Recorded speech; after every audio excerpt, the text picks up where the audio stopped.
गायनाची सेवा करणारे आमचे बळीराम महाराज आहेत. आणि ज्यांनी गोड पंचपदी केली, मला असं वाटलं होतं फेटा बांधता ऐकत होतो की कृष्ण महाराजाची पंचपदीत ऐकत राहा. आता कीर्तन यायला 1 तास राहिला तर कॅन्सल ठेवलं चालेल. कृष्ण महाराज आहे, गोड गातात. आणि ज्यांना आपल्या भागाचा सूरगंधर्व म्हणतात ते असे आमचे शिवाजी महाराज, तेही सेवेला उपस्थित. त्यांना जेवढे धन्यवाद थोडेच आहे. माझे ज्येष्ठ गुरुबंधू वेदांताचार्य भगवान महाराज भूतेकर तेही उपस्थित आहे. समोरचे आमचे सुलजगावचे नारायण महाराज, पंढरीनाथ महाराज ते आहेत. डावरगावचे आम्ही बरेच कार्यक्रम सोबत केले असे आमचे सुदाम महाराज आहेत. विनेकरी बाबा आहेत. आपल्या गावातलं मृदंगरत्न आबाई आहेत. तुम्ही सर्व सूत्र मंडळी आहात. इकडे महिला मंडळ आहे, तिकडे तरुण वर्ग आहे. तरुण वर्गांना सांगितलं होतं इकडे या, पण ते म्हणे महाराज तुम्ही आम्हाला शंका विचारसाल, त्यामुळे आम्ही लांबच बसतो. एक आदरयुक्त भीती त्यांच्या मनामध्ये आहे. पण ते तिकडून काय ना मला आशीर्वाद देतात, महाराज तुम्ही काही काळजी करू नका म्हणे, आमचा फुल सपोर्ट आहे तुम्हाला, तुम्ही गोड कीर्तन करा.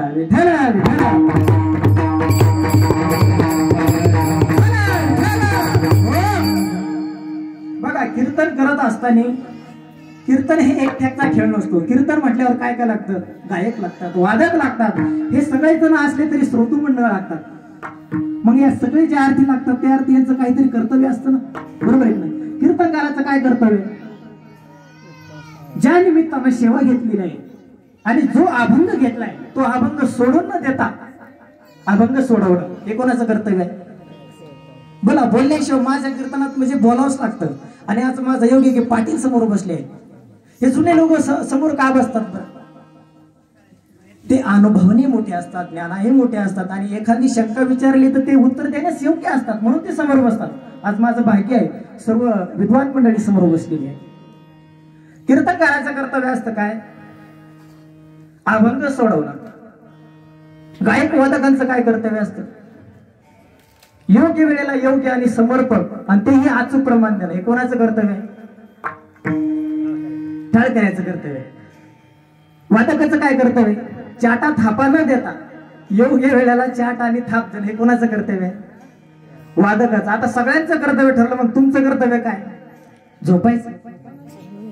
अगदी सगळ्यांचे कार्य ठरलेले आहे, सगळ्यांचं. त्यावेळेस तुमचंही काहीतरी कार्य आहे, तुमचाही काही अधिकार आहे. काय? तर ज्या वेळेस मधलं भाषण होईल त्यावेळेस काय करायचं? मुखाने नामचिंतन करायचं आणि हाताने टाळी व्हायचे. आपण ज्यांना त्यानं आपल्याला जे कर्तव्य दिलेलं आहे ते योग्यपणे आणि प्रामाणिकपणे जर पार पाडलं तर सेवेला रंग येईल. विठ्ठल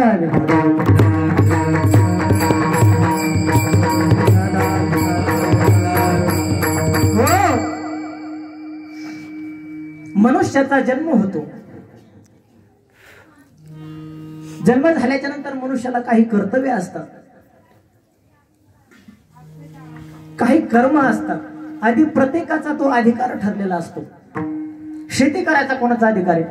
ज्याने भरपूर अग्रिकल्चरचे पुस्तक वाचले त्याचा. आणि जो राबतो त्याची क्षमता आहे त्याचा अधिकार शेती करायचा. चाल म्हणायचा अधिकार कोणाचा आहे? ज्याला सूर कळत नाही त्याचा. शिंपी, टेलर काम हा कोणाचा अधिकार आहे? ज्याला ते कपडे शिवतात अगदी त्याचा तो अधिकार आहे. आणि अनाधिकाऱ्याने जर कार्य केलं तर त्याला सुख प्राप्त होतच नाही, पण त्याची फदी झाल्याशिवाय राहत नाही. विठ्ठल.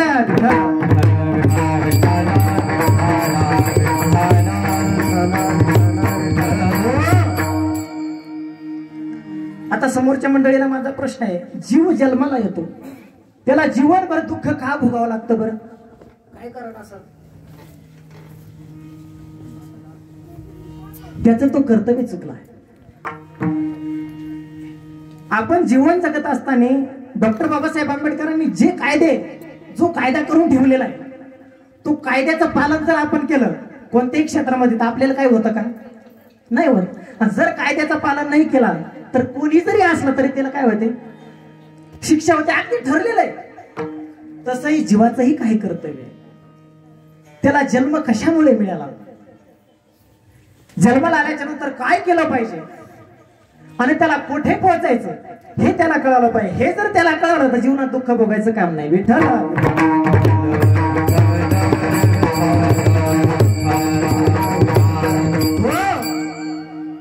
जीवासोबत आणखीनही दोन्ही वर्ग येतात. संतही अवताराला येतात. आणि देवाचंही प्रागट्य होतं. बघा 3 शाखा आहेत, पण प्रत्येकाला शब्द वेगळा वापरलेला आहे. जीवाचा जन्म होतो, संताचा अवतार होतो, देवाचं प्रागट्य होतं.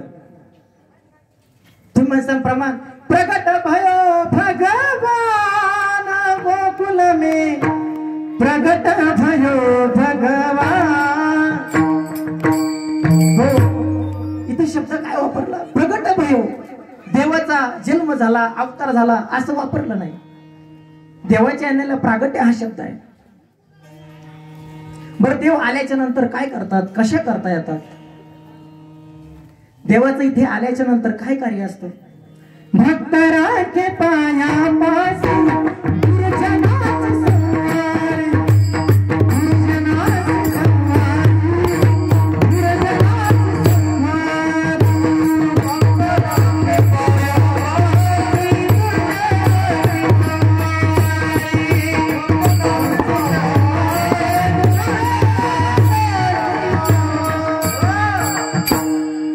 भक्ताचं पालन करतात आणि दुर्जनाचा संहार करतात. म्हणजे देवाने देवाचं कर्तव्य केलं का नाही? केलं. संत या धरातरात येतात.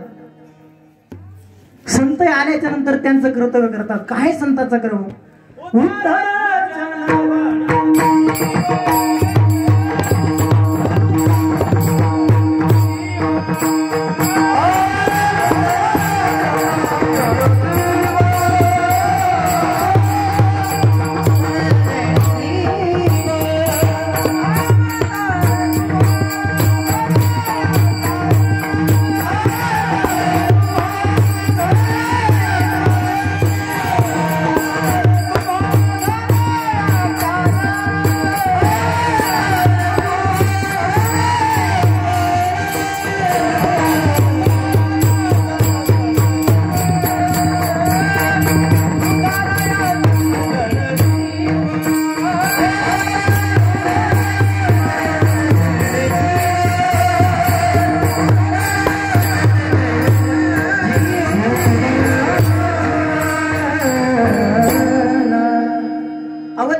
कसे करता संत येतात? तुम्हा जड जीवाचा उद्धार करण्याकरता येतात. म्हणजे संतही त्यांचं कर्तव्य काय करतात? संतही त्यांचं कर्तव्य पूर्ण करतात. मग जीवाचं कर्तव्य काय? असा माझा आता तुम्हाला प्रश्न आहे. जीवाने जन्माला आल्याच्या नंतर काय केलं पाहिजे? पहिली गोष्ट दारू पिली पाहिजे, दुसरी गोष्ट चोरी केली पाहिजे, तिसरी गोष्ट बांध करून जमिनी वाढल्या पाहिजे. हे कर्तव्य का जीवाचं? जीवाचं कर्तव्य काय? हा सुंदर नरदे आपल्याला कशा करता दिला देवाने? देवे दिला देह भजना गोमटा तोया झाला पटा बाधिकाच. वेळ अगदी 15 मिनिटं राहिली, 12ला शिव संपायची होती. पण बघा ड्रायव्हर अनेक असतात, पण उत्तम दर्जाचा ड्रायव्हर कोण असतात? जो लेट निघला तरी थेट पोचतो. आता सवय विद्यार्थी अवस्थेतून गेलेले बघा, जिल्हा परिषदची शाळा असतील, आपण तिचा आदर्श घ्यायचा. कसा? कीर्तन लेट झालं नाही, हो द्या ना, चालू लेट झालं ना, पण संपायचं कोणाच्या हातात आहे? बघा जिल्हा परिषद शाळा टाइम काय असतो? 10 ते 5. एखाद्या दिवशी शिक्षकले गाठले 2 वाजता जरी भरली तरी सुट्टी कधी? अगदी 5ला सुट्टी. आज त्यांचा आदर्श आपण घ्यायचा आणि कीर्तन सेवा करायची.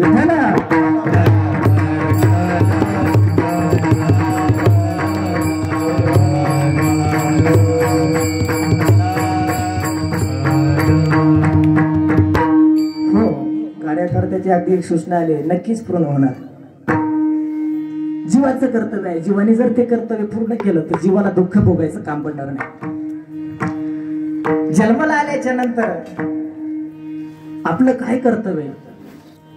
एकदा जगद्गुरु तुकारामांकडे 4 साधक गेले. 4 साधक म्हणजे कोण?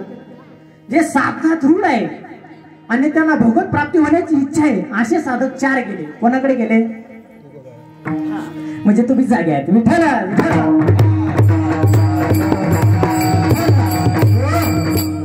जगद्गुरु तुकारामांकडे 4 साधक गेले आणि पहिल्या साधकाने प्रश्न विचारला, का हो जगद्गुरु तुकाराम, अभंग तुमचा आहे? हो, नक्कीच आहे.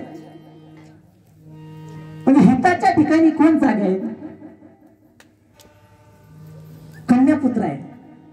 मग जो हिताच्या ठिकाणी जागे, आता मला सांगा, आपला व्यवहारामधला नेम आहे एखादा सरपंच झाला, बरोबर आहे माझं बोलणं बघा, एखादा सरपंच झाला तर त्या खुर्चीवर बसण्याचा अधिकार कोणाचा आहे? त्याचा आहे का त्याच्या मातेपित्याचा आहे? सरपंचाचा. मग तुकोबरा असं का म्हणतात? याचं कारण म्हणजे तुकोबरा खोटं बोलतात असं आहे का? तुकोबरा जे बोलतात तेच योग्य आहे, कारण पहिले कारण पाहिलं जातं आणि नंतर कार्य पाहिलं जातं. म्हणून कारणाला धन्यता देतात. कारण म्हणजे कोण आहे? माता पित्यापासून त्याची उत्पत्ती ना, म्हणून धन्यता ही माता पित्याला देतात. विठाला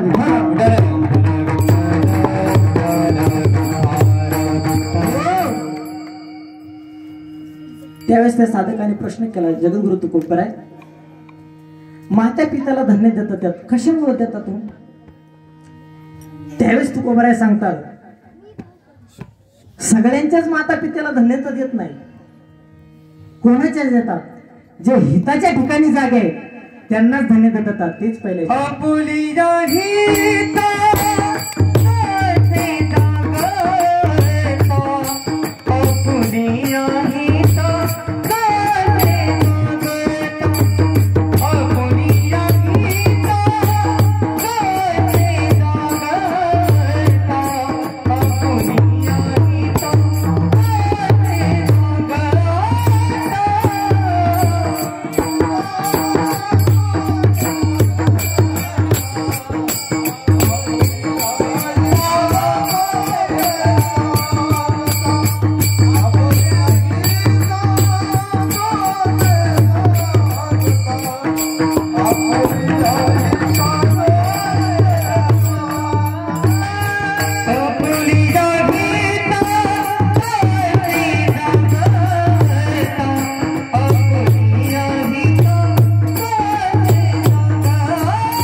तयाचा हरी कवाटे देवा आपुले आहेत जो असे जागता. जे हिताच्या ठिकाणी जागे आहेत ना, जगद्गुरु तुकोबराय त्यांनाच धन्यता देतात. नाही तर असे अनेक लोक आहेत पण ते धन्यतेच्या योग्यतेचे नाही. विठ्ठल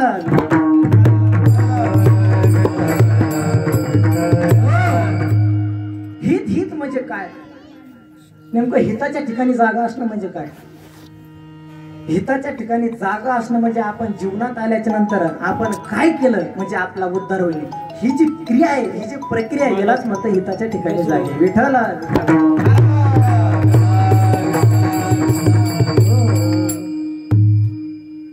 कोणाचं कशात हित, कोणाचं कशात हित, अनेक लोकांचं याच्यात हित, अनेक लोकांचं याच्यात हित, पण आमच्या वारकऱ्यांचं हित कशात आहे माहिती का? सांगू का तुम्हाला? हित ते करावे देवाचे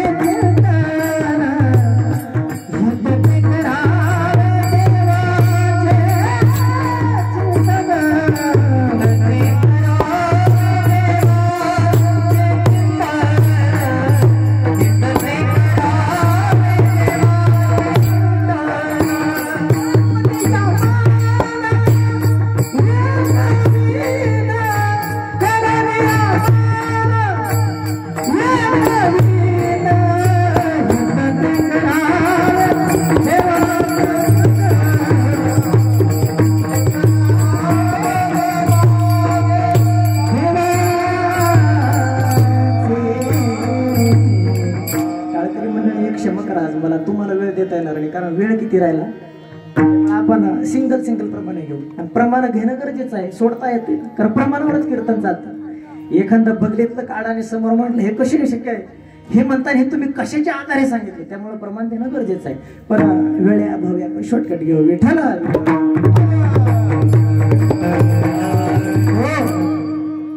आता मला सांगा, हिताच्या ठिकाणी जागे कोण कोण आहे बरं? तरुण मंडळीचा आता मला एक विनंती आली, एक चिठ्ठी पाठवली त्यांनी की थोडस शिवाजी महाराजांवर बोला असं म्हटले ते. आता ही निमित्तिक सेवा आहे पण तरी 2 मिनिटं बोलायचं बरोबर प्रयत्न करू. हिताच्या ठिकाणी कोण जागे आहे? छत्रपती शिवाजी महाराज आहे. का जागे आहे? कारण जन्माला आल्याच्या नंतर त्यांना मिळालं या हिंदुस्थानी मातीला या गुलमांच्या तडाख्यातून आपण सोडवलं पाहिजे ही प्रक्रिया त्यांच्या मनात आली आणि त्यांनी ते करून दाखवलं. म्हणजे हिताच्या ठिकाणी जागे आहेत का? हो. दुसरे हिताच्या ठिकाणी कोण जागे होते? स्वामी विवेकानंद.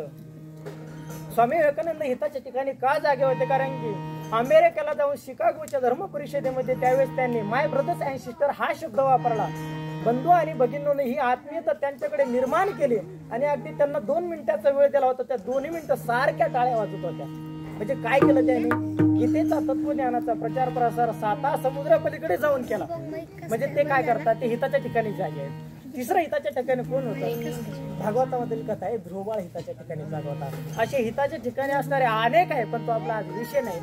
ज्या निमित्ताने कीर्तन आहे त्याचं थोडं चिंतन करू. विठ्ठल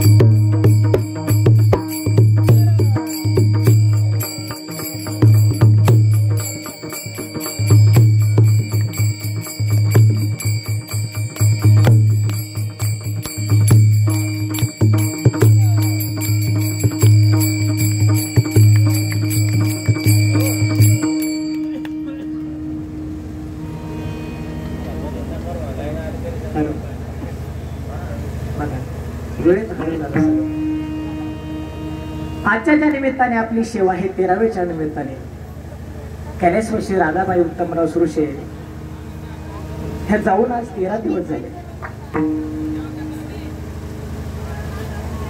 आपल्या संप्रदायामध्ये 18 पुराणांचा उल्लेख आहे. तिथे टाळकरी मंडळ 18 पुराण हरिशी गायते अगदी प्रमाणे आहे. 18 पुराण कोणकोणते? अगदी मोजके 2 सांगतो. श्रीमद भागवत महापुराण, स्कंद पुराण. त्यापैकी 18 पुराणापैकी एक पुराण आहे ते म्हणजे गरुड पुराण. या गरुड पुराणामध्ये मनुष्याचा जन्म कसा होतो, त्याचा अंत कसा होतो, अंत झाल्याच्या नंतर त्याला कोणती गती प्राप्त होते अगदी सविस्तर दिले. या गरुड पुराण ग्रंथाची कशी निर्मिती झाली? विष्णूजींचं वाहन काय आपल्याला सर्वांना माहिती आहे. काय? विष्णूजींचं वाहन गरुड आहे. एकदा विष्णूजी आणि गरुड एकांत स्थळामध्ये बसले आणि चर्चा होती. आपली कशी चर्चा होती? कोणत्या विषयावर आज सोयाबीनला काय भाव भेटल, त्यावेळेस कापसाचं बरं राहील का? ही आपली संसारिकाची चर्चा आहे. पण देवाची आणि भक्ताची कशी चर्चा असते बघा. त्यावेळेस गरुडजींना विष्णूजींच्या समोर एक प्रश्न उपस्थित केला. प्रभू, हा मनुष्य जन्माला येतो, राब राब राबतो, तरी याला सुख उपभोगता येत नाही, याचं कारण काय हो? हा तसाच जातो.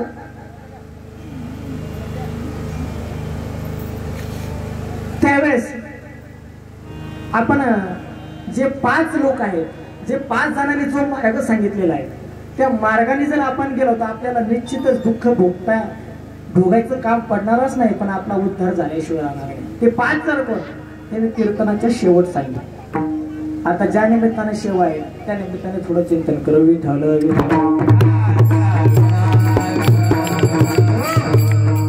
त्यावेळेस गरुडजींना प्रश्न विचारला, प्रभू, ज्या वेळेस या मनुष्याचा जीवाचा अंत होतो त्यावेळेस त्याला काही पूर्वतयारी, काही संदेश भेटतात का? प्रभू म्हणले हो, आणि व्यवहारातही सुद्धा कोणतंही कार्य करायचं असलं तर पूर्वतयारी लागते. अगदी कीर्तन ठेवायचं झालं तरी काय करावं लागतं? टाळकऱ्यांना फोन करावा लागतो. बरं एकदा फोन केल्यावर तेही येत नाही. आले का गावातच आलो, मळ्यातच आहे. म्हणजे पूर्व तरी आहे. वादकाला बनवावं लागतो. हे सर्व आल्याच्या नंतर सर्व ऐकणारे मंडळी आले पाहिजे. म्हणजे क्षेत्र कोणताही कार्यक्रम करा, अगदी राजकारण जरी झालं तरी रात्रीच्या वेळेस प्रोचारी करायला लागते. विठ्ठल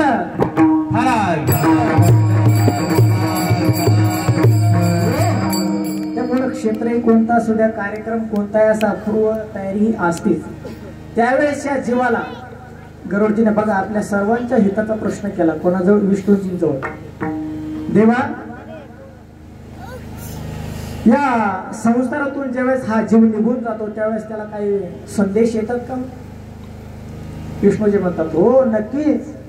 मग ते कोणते संदेश आहे? 7 संदेश मनुष्याला येतात. अगदी गरुड पुराणाचे अभ्यासक माझ्या भरतराव समोरच बसले. 7 संदेश येतात आणि ते गरुडाने आपल्या गरुडाला शंका आली म्हणून नाही विचारले, तुम्हा आम्हा सर्वांना सावध होण्यासाठी विचारलं. तर या 7 लक्षणामध्ये कधी ना कधी आपण सर्वच बसणार आहे. अगदी सांगणाऱ्या सहित विठ्ठल कोणती लक्षण आहे? पहिलं लक्षण आहे. हे लक्षण जर 7 दिवसात समजायचं, हे लक्षण मी जे आता सांगणार आहे ते जर आपल्या अंगी दिसलं तर समजायचं आपला 7-12 कोरा करण्याची वेळ आली. 7 दिवसात आपला अंत होणार आहे. पहिलं लक्षण कोणतं आहे? पहिलं लक्षण एवढ्या सहजासहजी सांगितल्यावर तुम्ही म्हणेन हे वय. तर पहिलं लक्षण आहे ज्या व्यक्तीचा 7 दिवसात मृत्यू होणार आहे त्याचं पहिलं लक्षण आहे आपली सावली दिसत नाही. काय लक्षण? हे 7 लक्षण तुम्ही कीर्तन ऐका ना ऐकू काय घ्यायचं ते तुमचा विषय, पण हे 7 लक्षण तुम्ही जीवनात करूनच ठेवा, कारण या सर्वांमधून आपल्याला जायचं. पहिलं लक्षण त्याचं काय काय सांगितलं मी आता? त्याची सावली दिसत नाही. ज्याची सावली दिसत नाही त्याने समजायचं आपला कार्यक्रम लागणार आहे. दुसरं लक्षण काय? ज्याला आरशामध्ये किंवा पाण्यामध्ये आपले प्रतिबिंब म्हणजे चेहरा दिसत नाही त्यांना समजायचं 6 दिवसात आपला नंबर लागतो. 2 लक्षण झाले. त्यावेळेस विष्णूजी सांगत होते लक्षण, गरुडजी हो हो म्हणत होते. अगदी 3रं लक्षण आलं. आता वेळ कमी असल्यामुळे संख्या सांगतो. 3रं लक्षण काय? त्याला आपल्या आजूबाजूला आपले पूर्वज दिसतात, म्हणजे कोणाला ज्याचा नंबर लागणार आहे त्याला. 4थं लक्षण काय? सूर्याचा जे तापमान आहे ते त्याला जाणवत नाही. 5वं लक्षण काय? त्याच्या शरीरामधून अशी एक वेगळ्याच प्रकारचा दुर्गंध येतो. किती लक्षणं झाली? 5 झाली. 6वं लक्षण काय? त्याची दृष्टी जाते. दृष्टी गेल्याच्या नंतर या चर्मचक्षुची जी दृष्टी आहे ती दृष्टी जाते आणि त्यावेळेस त्याला दिव्य दृष्टी प्राप्त होते. हे कधी होतं? 2 दिवसावर आल्याच्या नंतर दिव्य दृष्टी प्राप्त होते आणि त्याला जन्माला आल्यापासून या क्षणापर्यंत काय काय केलं अगदी सर्व आठवतं. अगदी महाराज जर असला तर किती कीर्तन केले, किती तीर्थयात्रा केल्या, किती वाऱ्या केल्या, सगळं कळत. कोणाला? ज्याचा नंबर आलेला त्याला. आणि तो जर संसारिक असला तर त्याला हेही कळत आपण किती चोऱ्या केल्या, किती लबाडी केली, किती दारू केली, किती मांस खाल्लं, किती खोटं बोललो अगदी. आणि बघा आता माझं ते मी आतापर्यंत काय बघितलं नाही, पण सर्वांना इथं ज्येष्ठ श्रेष्ठ मंडळी ज्यावेळेस एखादा व्यक्ती जातो ना त्यावेळेस तो बडबडतो बघा काहीतरी, मी जीवनात येऊन काही फायदा नाही झाला, मी असं करायला पाहिजे होतं, तसं करायला होतं. हे त्याला ह्या दिव्य दृष्टीमुळे त्याला तो पश्चाताप होतो. आणि जर चांगला असेल तर तो काय करतो? भगवंताचं नामचिंतन करत राहतो आणि आपला अंतकाळ सुखाचा करतो. विठ्ठल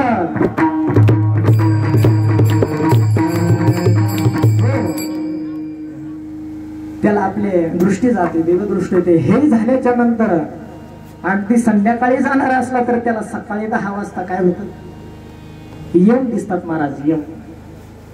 आणि बऱ्याच लोकांचा अनुभव, एखादा वृद्ध व्यक्ती जात असला तर तो मोठ्याने ओरडतो, ते बघा ते बघा ते बघा आलेत मला न्यायला. म्हणजे ते यम कोणा करत होतो, ज्याच्यासाठी आला त्याला दिसतो, दुसरी गोष्ट कुत्र्याला दिसतो, आणि तिसरी गोष्ट कावळ्याला दिसतो. आता कुत्र्याला कसा दिसतो अगदी 2 मिनिटात कथा सांगतो. ज्यावेळेस पांडवांनी स्वर्गारोहण केलं त्यावेळेस धर्मराजासोबत एक कुत्राही आला.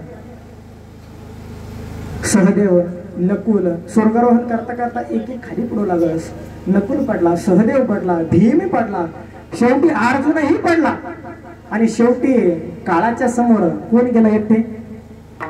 धर्मराज गेले. धर्मराजाच्या सोबत काय होतं? कुत्र होत.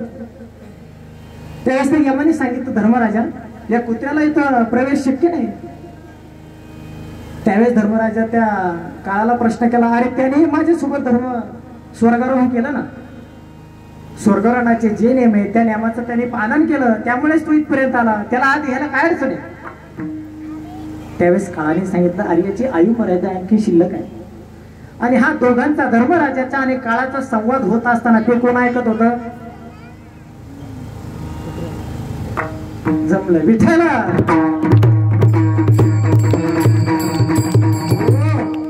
कालच्या म्हणतात भीम नकुल सहदेव ऐकत होते. अहो तो कुत्रा ऐकत होता. कुत्रा आले, ऐकल्याच्या नंतर त्याला जाणं शक्य नाही झालं, पण त्याने काळाला पाहून घेतलं होतं. काळ कसा असतो, यम कसा असतो, कारण या संवाद तो ऐकतच होता, त्याच्यामुळे त्यांनी काळ बघितलेलाच होता. मग त्याला तिथून परत पाठवलं, त्यामुळे कुत्र्याला यम दिसतो. विठ्ठला. बघा आपल्या सगळ्यांचा अनुभव, एखादा व्यक्ती जर जाणार असले तर कुत्रे कसे भुकतात बरं? त्याचं रेग्युलर भुकणं वेगळं, त्यावेळेचं भुकणं वेगळं. कसं? आता भुकून दाखवू का? विठ्ठला. म्हणून कुत्र्यालाही यम दिसतात, ज्या व्यक्ती करता आले त्यालाही यम दिसतात. आणि तिसरं कावळ्याला दिसतात. का दिसतात त्याचा अगदी 5-10 मिनिटांनी त्याचा उल्लेख सांगतो. ज्यावेळेस कावळ्याचा दशक्रिया पिंडाचा विषय येणार आहे त्यावेळेस सांगतो. हे 7 लक्षणं ज्याला दिसतात, दिसल्याच्या नंतर 7 लक्षणं झाल्याच्या नंतर त्याचा काळ येतो, यम येतो, त्याला घेऊनही जातो. नाग पाश टाकतात, काळाचा पाश असतो, तो टाकल्याच्या नंतर सूक्ष्म देहाने तो निघून जातो, पण त्याचा आत्मा तिथंच असतो. मग गेल्याच्या नंतर सगळ्या नातेवाईकांना फोन केला जातो, त्या व्यक्तीला टांगल्या जातं म्हणजे खुटल्या जातं, असं काहीतरी शब्द आहे बरोबर. त्याला असं पाठीला उशी वगैरे देऊन असं थोडंसं समोरून बांधलं जातं. बऱ्याच जणांनी शंका केली, गरुडजींना परत शंका केली बरोबर प्रभूजींजवळ, विष्णूजींजवळ, प्रभू एखादी गेलेली व्यक्ती जर असली ती किती दुर्जन असो किंवा किती सज्जन असो, किती हरिभक्त असो, साधू असो, तरी त्याच्या आजूबाजूला लोक का बसतात? एखादा जर दुर्जन मनुष्य असला तर त्याला कुठे टाकून द्यायला पाहिजे? तरी त्याच्या समोर ती लोक बसतात, काही ठिकाणी भजन करतात बरोबर आहे. वारकरी जर गेला तर हे का करतात? बघा, साधू जरी असला, सामान्य जीव जरी असला तरी मरण हे सर्वांना आहे. कालच आपल्या महाराष्ट्राला पोरक करून एक साधू संन्यासी महात्मा निघून गेले. रामानंद सरस्वती महाराज, सत्संग आश्रम, चिंचगाव टेकडी, उस्मानाबाद. स्वामीजींचा अधिकार म्हणजे एवढा होता, सांगण्याचा उद्देश हाच आहे की त्याच निमित्ताने सेवा आहे. स्वामीजी जर तपाला बसले तर जमिनीपासून 3 फूट उंच राहायचे, अशी त्यांची साधना होती. तरी कोणाचं ऐकून नाही, स्वतः मी याला साक्ष आहे. अनेक साधू आपल्या महाराष्ट्रात आहे. आजही आपल्या जाणकार मंडळीला जे फिरतात त्यांना माहिती आहे, नगर जिल्ह्यात एक मांदळी गावाचं गाव आहे ना माहिती? त्या गावामध्ये 130 वर्ष झाले एक साधूंना काचात फिट केलेला आहे. काचातून अन्न घ्यायचं काम नाही, श्वास घ्यायचं काम नाही, तरी ते जागे आहेत, तरी जिवंत आहेत. काय कारण? हे वेदाचं सामर्थ्य आहे. योगाच्या मार्गाने ते जिवंत राहतात. ते साधू आहे, ते सर्व काही करू शकतात. त्यांचं अगदी लोक त्या ठिकाणी, ते एक मांदळी म्हणजे तीर्थक्षेत्र आहे, लोक लांबून लांबून दर्शनाला येतात. पण स्वामीजी फक्त काचाच्या आता हाताने दिसतात आणि नामस्मरण करताना दिसतात. आणि योग बघा, माझं भाग्य, मला जीवनातलं पहिलं कीर्तन तिथे करण्याचा योग आला. विठ्ठला. गेल्याच्या नंतर गरुडजींना परत विष्णूजींना प्रश्न केला, प्रभू मनुष्य गेल्याच्या नंतर त्याच्याजवळ का बसता तो? हे एवढं मोठं पंचमहाभूत आहे.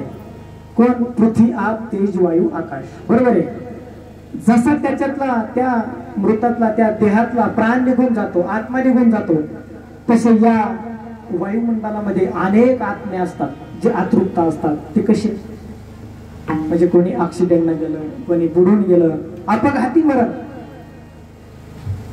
अपघाती मरण म्हणजे कशाला म्हणतात, म्हणजे उदाहरणार्थ बालाजी महाराज आहे, त्यांची आयु मर्यादा आहे 80 वर्ष आणि मध्येच 55 मध्येच ते गेले, जाऊ नये ऍक्सिडेंट वगैरे कशा गेला, पण त्यांची आयु मर्यादा शिल्लक असते. मग ते वेळेस ते काय करतात, ते भूत पिशाच्या योनीला प्राप्त होतात. आतापर्यंतची उदाहरण आहे तेही तुम्हाला देणार आहे पुढे. रामायणामध्ये उदाहरण आहे, श्रीमद भागवत महापुराणामध्ये हे उदाहरण आहे. मग त्यावेळेस काय करतात, त्याच्या अतृप्त आत्मा आहे ते त्यांचं राहिलेलं आयुष्य भोगण्यासाठी काय करतात, एखाद्या शरीराला बघत असतात. आणि आपल्या प्रत्येकाचा बऱ्याच लोकांच्या आघात येतं. कोणी म्हणतात त्याला हेच लागलं, कोणी म्हणतात ती म्हातारी लागली, कोणी म्हणतं हे लागलं. बरोबर आहे, आपण त्याला अंधश्रद्धा मानतो. आता ते खरं आहे का खोटं आहे मलाही सांगता ना, कारण मी ते अनुभवलं नाही. बरोबर आहे. गरुडजींना विष्णूजींना प्रश्न केला, त्यावेळेस विष्णूजी सांगतात त्या अतृप्त आत्मा त्या गेलेल्या शरीरात प्रवेश करू नये म्हणून तिथं भजन करतात. त्या शवाला त्या देहाला एकटं सोडू नये हेच कारण आहे. विठ्ठल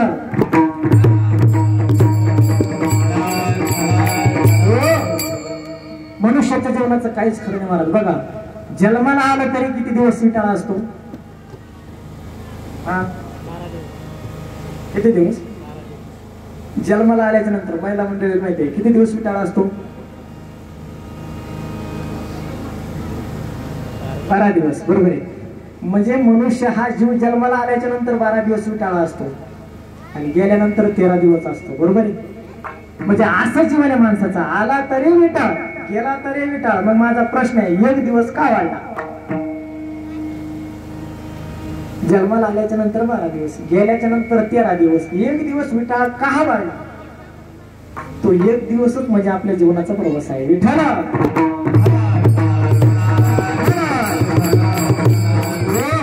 तो एक दिवसच म्हणजे आपल्या जीवनाचा प्रवास आहे महाराज. कारण आपल्याला ज्या दिवशी जायचं तो एकच दिवस असतो ना, शेवटचा. या 7 दिवसापैकी आपल्यासाठी दुसरा दिवसच नाही. 7 वारापैकी आपल्याला कोणत्या तरी वाराला एकदा जायचंच आहे आणि अगदी प्रत्येकाला जायचं. बरोबर. गेल्याच्या नंतर मग या शरीरावर अगदी आजचं कीर्तन म्हणजे नैमित्तिक कीर्तन आहे आणि हे निमित्तच असे, हे असं प्रत्येक निमित्त आपल्या सर्वांच्या जीवनात येणार आहे. बरोबर आहे का? असं आहे का कोणी एखादा अमर? अहो, ज्याचं बारसं झालं त्याचं 13 होणारच आहे. आणि एक ईश्वराची कृपा आहे, या 2 गोष्टी आणखीन आपल्या हातात आल्या महाराज. ह्या जन्म आणि मृत्यू ह्या 2 गोष्टी जर आपल्या हातात आला ना, त्या दिवशी या अध्यात्माची वगैरे काहीच गरज पडणार नाही. आता त्यात तर कमी कमी होत चालू. अहो, जर ह्या 2 गोष्टी आपल्या हातात असत्या तर श्रीमंत लोकांनी गरीबाच्या घरामध्ये जन्म घेतलाच नसता. कारण गरिबीचं दुःख खूप वाईट आहे महाराज. जे सोचतात ना त्यांनाच वाईट. आणि एखादा श्रीमंत जर असता, जर या गोष्टी आपल्या हातात आला, जर काळ आला असता, श्रीमंत काय म्हणला असतं, 10 लाख परत 10 वर्ष पुढे यायचं. मला श्रीमंत लोक गेलेच नसते. विठ्ठल कल्पना करा बरं, ह्या 2 गोष्टी जर आपल्या मनुष्याच्या हातात आल्या तर किती गोंधळ होऊन जाईल. सर्व जीवन, सर्व राज्य सगळं श्रीमंताच होऊन जाईल, कारण गरीबाकडे पैसे नाही. पण या 2 ठिकाणी उशिले चालत नाही महाराज. तेच बरं आहे.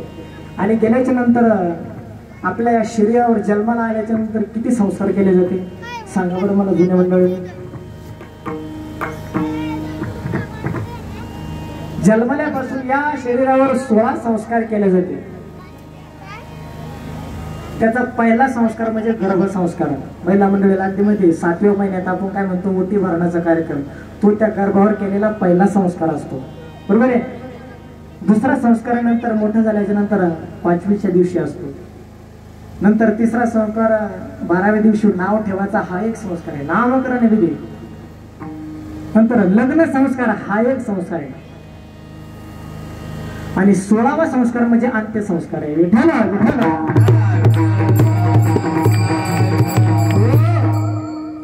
मग मधले बरेच संस्कार जरी आपल्याला चुकवता आले तरी पहिला आणि शेवटचं चुकवता येत नाही. या शरीरावर 16 संस्कार होतात. त्या देहाला गेल्याच्या नंतर त्याचा अंत्यसंस्कार केला जातो. अंत्यसंस्कार कोणाचा केला जातो? आत्म्याचा का शरीराचा? माझा प्रश्न आहे. शरीराचा, कारण आत्मा कसा आहे? नैनम छिन्नन्ति शस्त्राणि नैनम दहति पावक निचेनं विदयन्त्यापो न शोषयति मारुत. आत्मा जाळल्या जात नाही, आत्मा पाण्यात बुडवल्या जात नाही, आत्मा कुऱ्हाडीने तोडता येत नाही, आत्मा वाऱ्याने सुकवताही येत नाही. तो अमर आहे. पण जन्म कोणाचा होतो? जन्म शरीराचा होतो आणि अंतही शरीराचा होतो. विठ्ठल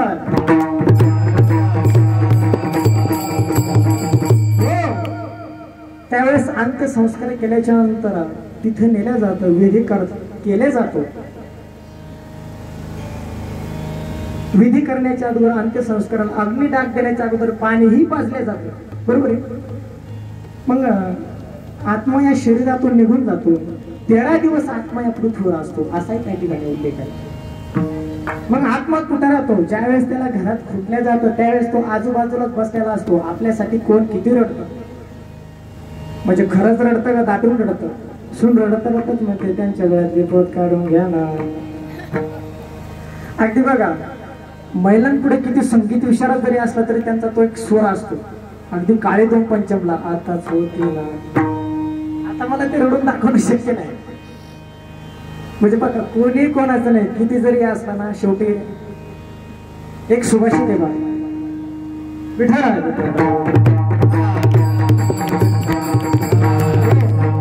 धनानि भूमो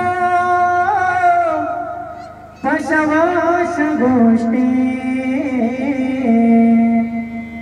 भार्या गृहद्वारी जन्म स्मशाने देहशिताया परलोकमार्ग कर्मणो गच्छति जीवैक. वा, गोड संशिती बाई. महाराज कीर्तनकार जर गायक असला आणि त्याला जर शिकली नसते तर म्हणजे त्याला काय वाटतं माहितीये का? ते म्हणतात ना, भजनी विक्षपतीची पैमरण. पण आता हे वाक्य तेव्हाच झालं महाराज. आता भजन पण करून पिढ्या पिढ्या जातात. विठ्ठल तुम्हाला काय म्हणतात बघा, भजनात विक्षेप आला तर मला त्या विक्षेपापेक्षा मरण पुरवलं असं कोण म्हणतात? संत सांगतात. आणि आपण काय करतो? दोनाभंग झाली म्हणते, थांबा बिड्या बेस्ट परत दोनाभंग झाला काय म्हणतात? अरे ज्याच्यात आपलं हित आहे त्या ठाकुरजींचं वाक्य आहे, जो आपको जमता है ना उसमें जान लगा दो. म्हणजे ज्याच्यात आपलं हित आहे ना त्याच्यासाठी काही झालं तरी त्याला सोडलं नाही पाहिजे. बरोबर आहे. आता विषांतर होतंय, त्या देहाला अंत्यसंस्काराच्या वेळी पाणीही पाजलं जातं. पाणी पाजल्याच्या नंतर तो माठ टाकला जातो. त्याचा आवाज कसा होतो? बरोबर आहे. त्या आवाज म्हणजे, आणि तो आत्माही त्या ठिकाणी आलेला असतो. त्या आत्म्याला त्या आवाजावरून सांगितलं जातं, अरे बाबा तुझा आणि आमचा आता काय झालं, संबंध संपला, तू तुझ्या मार्गाला जा. त्या आवाजाच्या माध्यमातून सांगितलं जातं. गेल्याच्या नंतर मग काय होतं? अंत्यसंस्कार होतो, अग्नी डाग दिला जातो. त्याचा पुढचा विधी असा आहे की पाणी पाजताना ज्या फिरताना एक दगड असतो, त्या दगडाने काय करतात? छिद्र पडतात. एक झाला एक फेर झाले की एक छिद्र. बरोबर आहे. आणि असं टाकल्याच्या नंतर त्याच्यातला एक खापर आणि एक दगड त्यांच्या मुखावर जे वस्त्र टाकलेलं असतं त्या वस्त्रात गुंडळून ठेवतात. बरोबर की नाही? ऐका बरं. गेल्याच्या नंतर मग 10 दिवस झाल्याच्या नंतर तीर्थाच्या ठिकाणी तो, त्याला काय म्हणतो आपण? आस्ती. बरोबर आहे. आस्ती घेऊन नेल्या जातात. कुठं नेल्या जातात? तीर्थाच्या ठिकाणी. महाराज आताही खेड्यापाड्यानं आपल्याला ही परंपरा पाहायला भेटते की 10 दिवस विटा सर्व भावकी सांभाळते. 10व्या दिवशी पिंडदान होतो, 13व्याचा कार्यक्रम होतो. पण हे आपल्या खेड्यापाड्याने आणखी जिवंत आहे. थोडस इकडे सिटीत गेलं, मुंबई पुणे या भागात गेलं तेव्हा सुद्धा 3च दिवस सुतक पाळतात. अरे आपण जर सुतक पाळलं नाही, पिंडदान केलं नाही, तर जो गेलेला आत्मा आहे त्याला कधीच मुक्तता प्राप्त होत नाही. विठ्ठल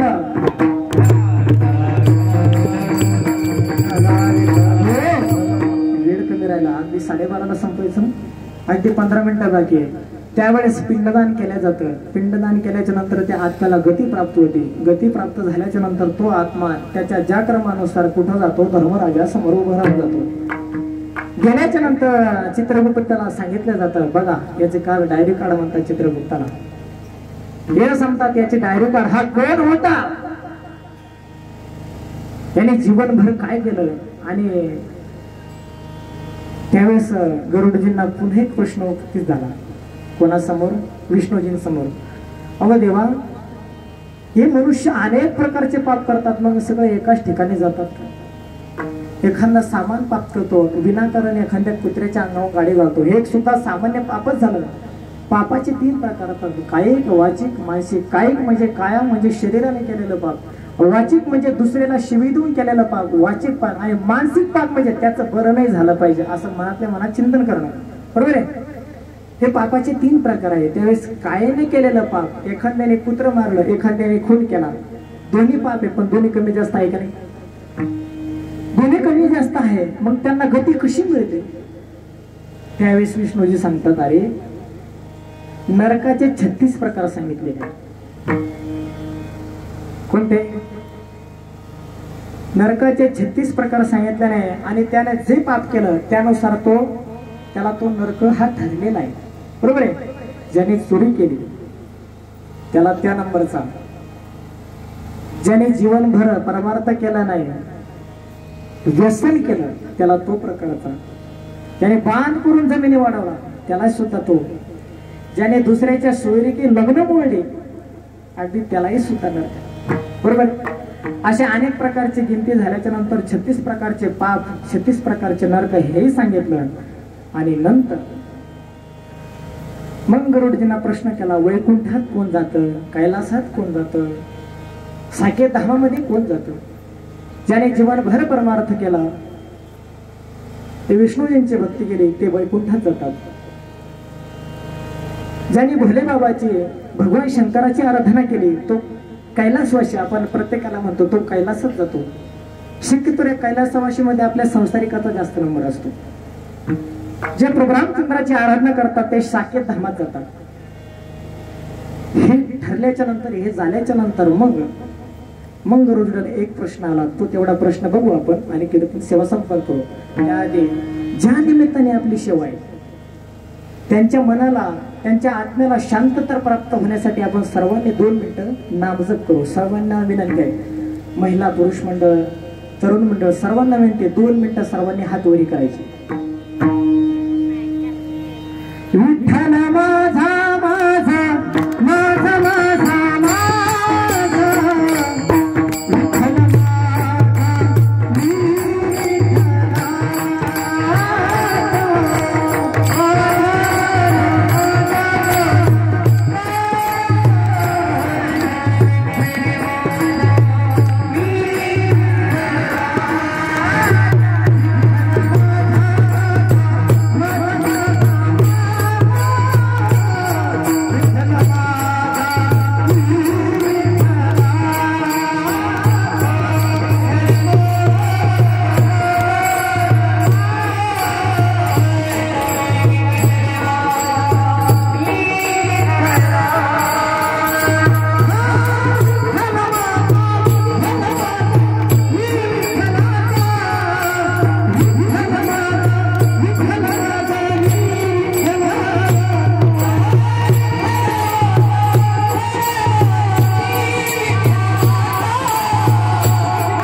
बाबा ज्यांच्या निमित्ताने शिवाय त्यांना खरोखर आनंद झाला असेल. माझ्या पुत्राने माझ्या आपतेष्टाने काय आनंद घेतात. मी गेल्याच्या नंतर सत्कार्य करतात.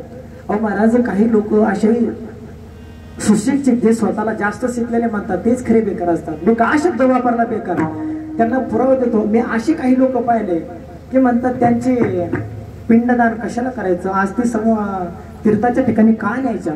एक मला म्हणला जरा जास्त सुशिक्षित होता आणि तू म्हटलं महाराज मी एक काम केलं म्हणजे माझी आई गेली मी 10 दिवस सुतकही धरलं नाही पिंडदानही केलं नाही त्याच्यावर माझा विश्वास नाही म्हणे. कोण म्हणता म्हणे कावळा शिवला म्हणजे तिकडे गती प्राप्त होती. कावळ्याचा कावळा इथे शिवतो गेलेल्या जीवाला तिथं गती कशी प्राप्त होती हे तुम्हाला सांगणार आहे. पण त्याने काय केलं हे अगोदर सांगतो.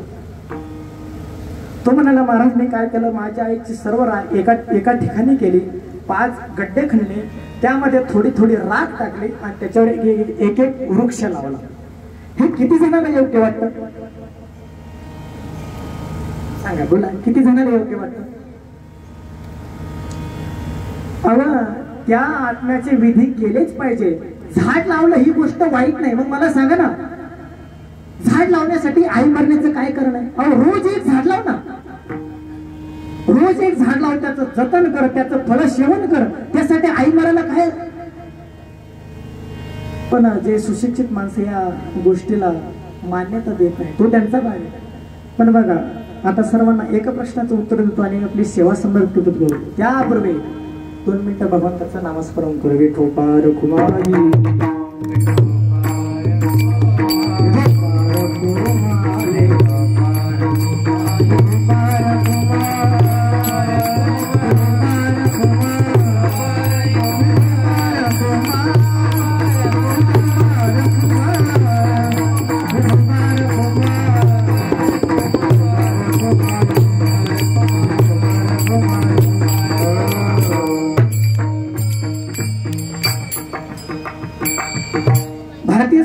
काय परंपरा आहे. कावळ्याने शिवल्याच्या नंतर मोक्ष प्राप्त होतो सद्गती प्राप्त होते असं बऱ्याच जणांचा आणि अगदी ते करतो.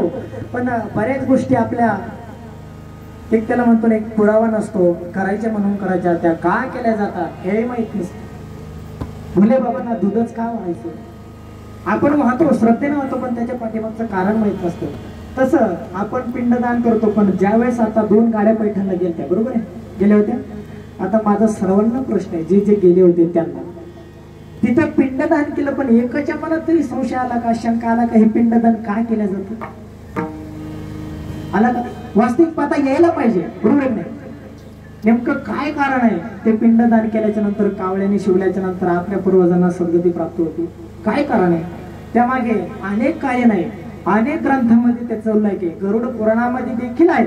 पण मी तुम्हाला 2 दाखले देणार. एक म्हणजे श्रीमद भागवत महापुराण आणि एक म्हणजे रामायणामध्ये. विठ्ठल विठ्ठल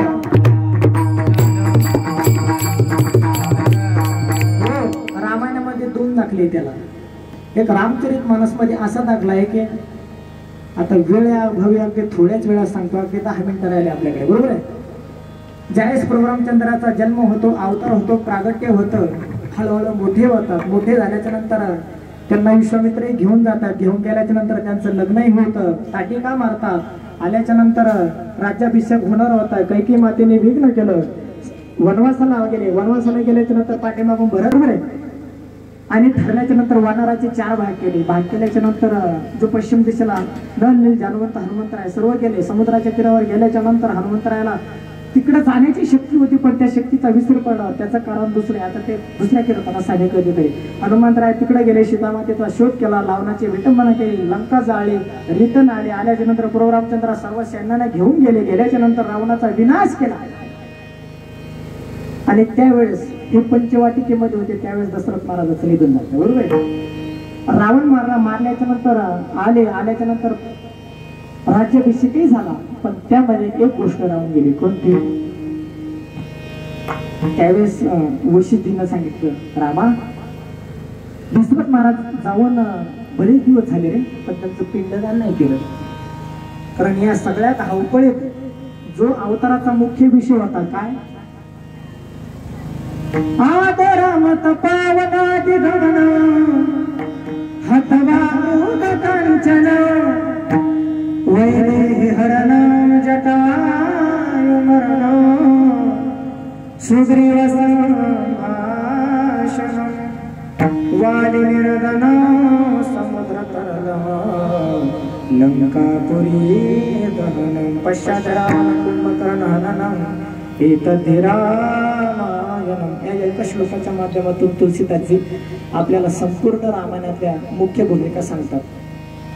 हे झाल्याच्या नंतर मग वशिष्ठ त्यांना जे सांगितलं त्यानुसार प्रभुरामचंद्र यमुने मातेच्या तीरावर आल्याच्या नंतर पिंडदान करायचं. बघा, पिंडदान करायचं म्हणजे पूजेला थोडं साईडला बसावं लागतं. नदीत बसता आपण. प्रभुरामचंद्र तीरावर बसले आणि जानकी सीता मातेने सांगितलं जा आणि तू जल तीर्थ घेऊन ये. ज्या ठिकाणी आपण गेलो, ज्या तीर्थाला गेलो त्या ठिकाणचं तीर्थ घेतलं जातं. बरोबर आहे. सगळे मंडळी पैठणला गेलते, तिथलं तीर्थ आणलं होतं का नाही ब्राह्मणाने? हो, आणलं होतं. त्यावेळेस जानकी सीता माता यमुनेच्या तीरावर जातात आणि त्यांना अचानक पाण्यामधून असे 2 हात वर आलेले दिसतात. 2 हात वर आल्याच्या नंतर ते हात बोलतात आणि ते कोणाचे हात होते? दशरथ महाराजांचे हात होते. म्हणजे पिंडदान काय केलं जातं बघा. जर पिंडदान म्हणजे त्या आत्म्यासाठी तो नैवेद्य असतो. आणि दशरथ महाराजांनी हात काय केले? त्यावेळेस दशरथ महात्माने सीते मला खूप भूक लागली ग. का लागली असा भूक? तुम्हाला शंका येणारच नाही. बरं हो म्हणत चला ना, म्हणजे पुढे जाता येतं आपल्याला. बरोबर आहे. कारण त्यांचा पिंडदान झाला नव्हता. बरोबर आहे. मग त्यावेळेस सांगितलं जानकी सीतानं त्यांना दशरथ महाराजांना सांगितलं माझ्याकडे द्यायला तर काहीच नाही. दशरथ महाराज म्हणतो काहीतरी दे जेणेकरून माझी जी पोटाची खळगी आहे ती शांत होईल. कोण बोलताय? असं ते हात बोलतात. त्यावेळेस दशरथ महाराज म्हणतात एक काम कर म्हणे, या यमुने मातेतील रेती वाळू घ्या आणि ती माझ्या हातावर दे. बरोबर आहे. आता शास्त्राची आज्ञा आहे, सून कशी ना करत, आता पाळत नाही तो भाग वेगळा. जानकी सीते मातेनं दशरथ महाराजांनी जसं सांगितलं तसं केलंय. आणि आल्याच्या नंतर तीर्थ घेऊन आले आणि प्रभुरामचंद्रांना जसा घडला तसा सगळा प्रसंग सांगितला. आणि हा प्रसंग पाहत होते 3 जण. कोण? एक त्या यमुने मातेच्या तीरावर एक साधू तपस्या करत होता. दुसरा त्याच ठिकाणी काही अंतरावर गोमाता चरत होती. आणि तिसरा त्या झाडावर, ज्या झाडाखाली साधू तपस्या करत होता त्या झाडावर बसला होता. कोण? कावळा. बरोबर आहे. मग या तिघांनी सर्व पाहिलं. मग जानकी सीता माता आले, सर्व वृत्तांत सांगला. प्रभूला राग आला. अरे माझे पिता दशरथ महाराजांच्या हातावर तू रेती दिली, वाळू दिली. त्यावेळेस सीता माता माझा नाविलाच होता, त्यांची आज्ञा मोडू नाही म्हणून मी दिली. आता माझी सुद्धा इच्छा नव्हती द्यायची. त्यावेळेस प्रभूने त्याला प्रश्न केला काय साक्षी नेमका तू त्यांच्या बघून दिली? त्यावेळेस सीता माता म्हणल्या प्रभू एक नाही हो 3 साक्षी आहे. कोण? एक कावळा आहे, दुसरा साधू आहे, संन्यासी आहे, ब्राह्मण आहे, तिसरा कोण आहे? गोमाता आहे. बरोबर आहे. आता वेळे अभावी शॉर्टकट सांगतो. सांग. त्यावेळेस जानकी सीता मातांनी या तिघांना बोलवलं आणि सांगितलं की माझी तुम्ही साक्ष द्या. तुमच्या सर्वांच्या समोर हा प्रकार घडलेला आहे. बरोबर. त्यावेळेस कावळा काहीच बोलला नाही. तर साधू त्यांनी पाहून तो सुद्धा काही बोलला, गोमाता सुद्धा काही बोलले नाही. त्यावेळेस जानकी सीता मातेला राग आला आणि त्यांनी या तिघांनाही शाप दिला. गोमातेला सांगितलं अरे तुझ्या 33 कोटी देवाचं जरी वास्तव्य असलं तरी ती तोंडाने विष्ठा करशील. आणि आज काही तेच करते. दुसरा शाप साधूला दिला. अरे तू किती विद्वान असला, किती तपस्वी असला तर तू कायम भिकारी असशील. परत सीतामातेला रागच तेवढा आला होता. आणि तिसरा शाप कावळ्याला दिला. कावळा पक्षी का प्राणी आहे मला सांगा काय मंडळी, पाठीमागचे तरुण मंडळी? कावळा पक्षी का प्राणी? प्राणी, पक्षी. दोन्हीतून कोणता काय म्हणा? विठाला. विठाला.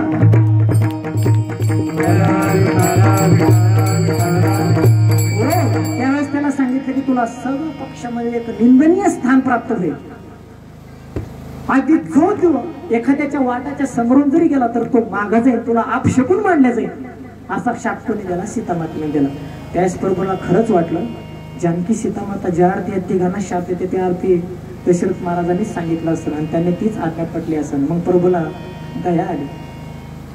तो कसा आहे, बहु आहे करुणावंत, अनंत हे नाम घ्या.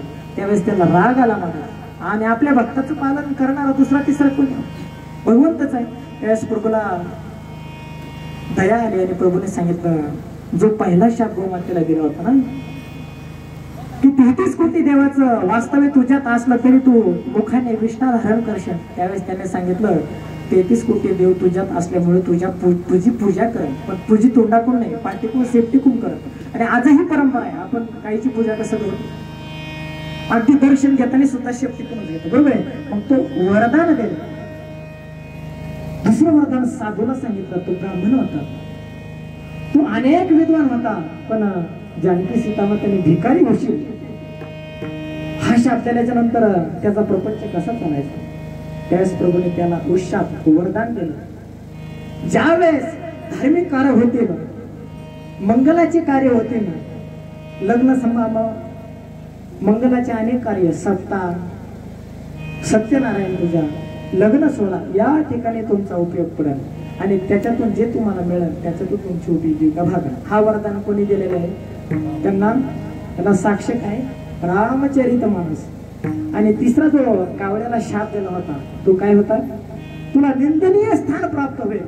त्यावेळेस प्रभूने त्याला दया आली, प्रभूने त्याला आशीर्वाद दिला, वरदान दिलं. अरे जगामध्ये तुला जर निंदनीय स्थान प्राप्त झालं तर अशी एक जागा आहे की त्या ठिकाणी तुला आतुरतेने वाट पाहायला मिळेल. दशहराच्या पिंडाचे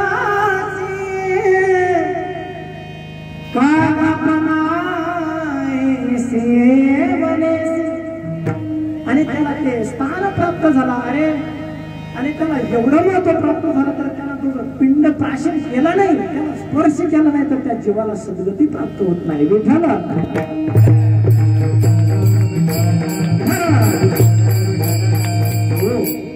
आणि तो आशीर्वाद म्हणून तो कावळा तिथे येतो. बऱ्याच जणांच्या अनेक इच्छा असतात, तिथे गेल्याच्या नंतर जो आपले व्यक्ती गेला त्याच्यानंतर काहीतरी सोडल्या जातं. गरुडजींना प्रश्न केला, म्हणजे काहीतरी त्या व्यक्तीच्या जाण्याने आपल्याला दुःख झालंय, पण ते दुःख कसं व्यक्त करायचं. पण आपली एखादी बरेच गया तीर्थ आहे रामेश्वरमला, तिथे गेल्याच्या नंतर आपल्याला जीवनातून एक गोष्ट सोडून द्यावं लागते. अगदी तिथं जे पैठणकर मंडळी सर्व गेले होते त्यांना कळालं असेल, त्यांच्या पश्चात त्यांच्या 3 मुलं, त्यांनी काही सोडलंच असेल, बरोबर. आणि ते सोडावं लागलं, पण सोडवताना त्याचा एक नियम आहे, तो आपल्याला माहित नाही. पण ज्याने आपल्याला जन्म दिला, आपल्या नित्याच्या जीवनातून तो निघून गेला, मग अशी वस्तू सोडावी लागतील. शास्त्र सांगतं की सकाळी सूर्योदयापासून सूर्यास्तापर्यंत ती वस्तू, म्हणजे सकाळ झाल्यापासून अंधार पडेपर्यंत ती वस्तू आपल्याला जीवनात एकदा तरी कामी पडली पाहिजे, अशी वस्तू सोडावी लागते. विठाला अशी वस्तू सोडावी लागते. पण आता तेवढं पाहायला भेटत नाही. कोणी काही सोडतो, कोणी काही सोडतो, कोणी दारू सोडतो, कोणी व्यसन सोडतो. त्यांना वाटतं त्याच्या मागे एक चांगला उद्देश आहे की त्यांना वाटतं त्यानिमित्ताने तरी ते आपलं व्यसन सुटन, आपली दारू सुटन, अनेक गोष्टी सोडतात कोणी कोणी, बरोबर आहे. पण हा विधी झाला. पण आता सर्वांना एक प्रश्न पडला असं की कावळ्याने इथं शिवल्याच्या नंतर तिथं सद्गती प्राप्त कशी होती, बरोबर आहे. तुम्हाला संशय शंका आलीच असते, नसले आले तरी हो म्हणत आली. हा म्हणजे कीर्तन करायला सोपं झालं. आता तुमच्यावरची शंका मीच आणतो की कावळ्याला इथं पिंडाला स्पर्श केल्याच्या नंतर तिथं सद्गती कशी प्राप्त होते, याला साक्ष काय, रामायण आहे, बरोबर आहे. रामचरित मानस आहे, याच्यावर तर सर्वांचा विश्वास आहेच ना, बरोबर आहे. हा मग साधा तळवार बघा, विज्ञानाची प्रगती म्हणावं का अधोगती, हा ज्याला प्रश्नच पडतो. त्या युगामध्ये सुद्धा सामान्य आपण जर रिचार्ज केलं, ज्याला रिचार्ज करायचा तो माणूस किती अंतरावर असतो, रिचार्ज जाऊ द्या, ज्याला व्यक्तीला आपण फोन करतो तो व्यक्ती आपल्या किती अंतरावर असतो सांगता येतं का नाही. मग जर शास्त्रज्ञांनी जर हा शोध जर लावू शकतात, इथून फोन तिकडे लागतो, हे दिसतं का, लागत नाही का, मग लागतो. हे जसं आहे तसंच कावळ्याचं आहे. विठाला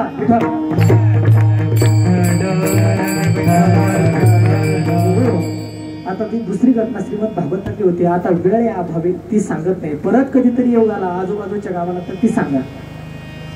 जगद्गुरु तुकोबाराय अभंगाचं थोडस 2 मिनिटात चिंतन करू. जगद्गुरु तुकोबारायकडे जे 4 साधक होते, पहिल्या साधकाचा प्रश्न संपला, दुसऱ्या साधकाने प्रश्न केला, का हो जे उत्तम कुळात जन्माला येतात, जे हिताच्या ठिकाणी जागी आहे, परत ज्यांचे आई वडील धन्यता आहे, हे जन्माला कुठे येतात? तेव्हा सांगितलं कुळी कन्या पुत्र होते जे सात्विक तयाचा हरी कवा केले. लगेच तिसऱ्या साधकाने प्रश्न विचारला, कारण वेळ कमी आहे ना. आणि जर हे नैमित्तिक कीर्तनाचं चिंतन करणं हे कर्तव्य असतं, हेच कीर्तन जर सप्ताहाचं असलं तर यात चौघणांच्या 4 प्रश्नाला कमीत कमी 2 तास लागले असते, बरोबर आहे. तिसऱ्या साधकाने प्रश्न विचारला, तू बरोबर आहे, तुम्ही सांगितलं जे हिताच्या ठिकाणी जागे आहे, ज्यांचे माता पिता धन्य आहे, जे उत्तम कुळामध्ये जन्माला आले, देवालाही त्यांचा हरिक वाटतो, ते काय करतात हो त्यांच्या जीवनात नेमकं देवाला हरिक वाटतो. त्यावेळेस ते तिसऱ्या चरणात सांगतात, गीता भागवत कळी श्रवण अखंड चिंतन विठोबाचे. ते 2 ग्रंथांचं चिंतन करतात. बघा ग्रंथ अनेक आहेत, पण हे 2च ग्रंथ का निवडले? त्यावेळेस आपल्याला जगायचं कसं हे शिकवणारी कोण आहे? श्रीमद भागवत गीता आहे. आणि मरायचं कसं, अंत काळाला आपला उद्धार कसा करून घ्यायचा हे शिकवणारं काय टाळकरी मंडळी? भागवत आहे. कोणा उद्धार करून घेतला बरं? भागवताच्या माध्यमातून. सर्वांना कथान्यात आहे राजा परीक्षितने, बरोबर आहे. म्हणजे मरायचं कसं, आपलं मरण कसं सुखरूप करायचं हे भागवत शिकवतात. जगायचं कसं जीवनामध्ये हे गीता शिकवते. म्हणून या 2 ग्रंथाचं ते आतोनात रात्रंदिवस चिंतन करतात आणि त्यांच्या मुखामध्ये अखंड विठोबाचे नाम असतात. मग तुकोबाराने सांगितलं, जे पहिल्या चरणात आहे, जे दुसऱ्या चरणात आहे, ते तिसऱ्या चरणात आहे. पहिल्या चरणात जे व्यक्ती सांगितले, दुसऱ्या चरणात जे व्यक्ती सांगितले, आता ते परत परत सांगत नाही. तिसऱ्या चरणात जे सांगितलं, आशाची मला काय घडू, सेवा घडू. आणि ती सेवा जर घडली तर काय होईल? अभंगाच्या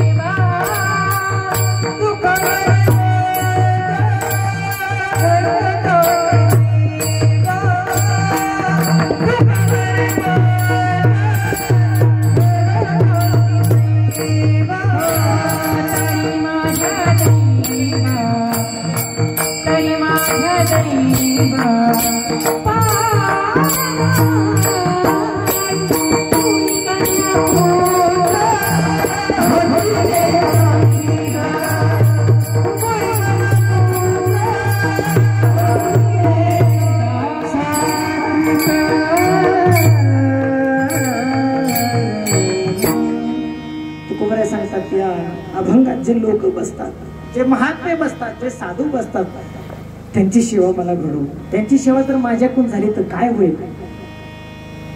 माझ्या दैवाला पारावर राहणार नाही. या अभंगाच्या माध्यमातून जगद्गुरु तुकोबार आहे असंच बोलतात. असं माझं नाही. वक्ते अनेक असतात, विद्वान अनेक असतात, ज्याच्या त्याच्या बुद्धीने जो अर्थ लागत असतो. या अभंगाच्या मातून जो बोलण्याचा प्रयत्न केला ते गुरुवर्य हरिभक्त परायण, ज्यांना कलियुगातील तुकोबाराय समजलं जातं, गाथामूर्ती रामभाऊजी महाराज राऊतबाबा यांच्याकडे अध्ययन केलं, ज्यांच्याकडे रामायणाचं अध्ययन केलं, ते रामायणाचार्य, भागवताचार्य, वेदांताचार्य, संगीत विशारद, सगळ्याच पदव्या अगदी त्यांच्या चरणाशी लोळण घालतात असे रामेश्वरजी महाराज भोजने बाबा. या दोघांच्या चरणी सेवा समर्पित करतो. तुम्हा श्रोते मंडळीच्या चरणी सेवा समर्पित करतो. ज्यांच्या निमित्ताने आपण ही सेवा केली त्यांच्या सुद्धा चरणी सेवा समर्पित करतो. कीर्तनासाठी आलेले गुरुजन आता नाव घेणं शक्य नाही, एक एक आहुनी पडेल. या सर्वांच्या ठिकाणी चरणाशी सेवा समर्पित करतो आणि सेवेला पूर्ण विराम देतो. ज्ञानेश्वर माऊली